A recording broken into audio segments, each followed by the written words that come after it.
Sir আইবো আইছো না? আচ্ছা চলো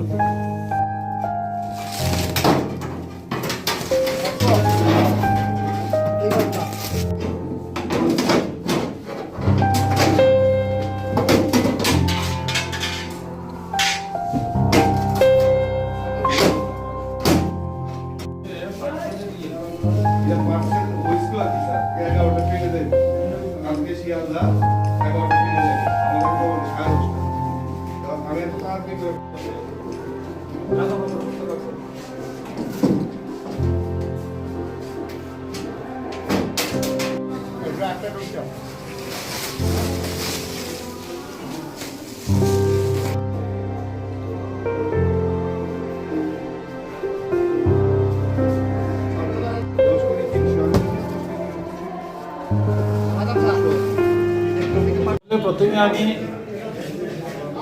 উত্তর ত্রিপুরার যে জনগণ সেই জনগণকে ধন্যবাদ দিতে চাই, কারণ আমাদের রাজ্য সরকার নেশামুক্ত ত্রিপুরাকে করার যে একটা ঘোষণা দিয়েছিলেন, সেই ঘোষণাতে উত্তর ত্রিপুরাবাসী আমাদের সাথে আছে। আজকে এখানে যেটা হলো, এটাতে আমাদের এইচডিপিও সাহেব যে আছেন ধর্মনগরের দেবাশিস শাহ, ওনার কাছে ধর্মনগরে কেউ ফোন করেছিলেন গোপন, যেটা আছে যে এরকম ধর্মনগর রেল স্টেশনে যে পার্সেল রুম আছে সেখানের মধ্যে কিছু ইলেকট্রনিক কন্ট্রোল সিস্টেম নামে ফেক মেশিন বানানো হয়েছে, সেটার ভিতরে গাঁজা পাচার হচ্ছে। সেই খবর উপর ভিত্তি করে এইচডিপি সাহেব এখানে যারা রেলওয়ে যারা অথরিটি আছেন ওনাদের সঙ্গে যোগাযোগ করেছিলেন। ওনাদের সাহায্য নিয়ে আপনাদের সামনে এক দুটি রেজিস্ট্রেট ছিল, ওনাদের সবার সামনে আমরা এগুলি ভেঙে দেখলাম। মানে পিকুলিয়ার এই ধরনের মানে অভিনব কৌশলে গাঁজা পাচারের সিস্টেম করছে ওনারা।